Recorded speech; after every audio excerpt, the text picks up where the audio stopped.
ताल्लुकी union council जमा अघम के गांव सज्जन जियो के रिहायशियों ने गांव में तरक्याती काम न होने के खिलाफ एहतजाजी मुजाहरा किया और शदीद नारबाज की।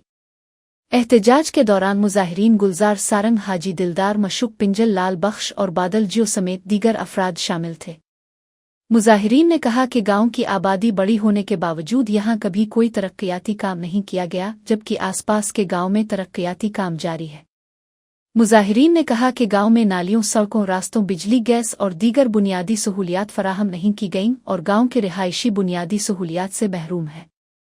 उन्होंने बताया कि मासूम बच्चों की तालीम के लिए गांव में एक प्राइमरी स्कूल भी मौजूद है, लेकिन इसकी इमारत ज़बू हाल हो चुकी है और किसी भी वक्त गिर सकती है। रिहायशियों ने कहा कि तालीम के शोबे के मुताल्लिका अफसरान को कई बार आगाह किया गया, मगर स्कूल की तरफ कोई तवज्जो नहीं दी गई।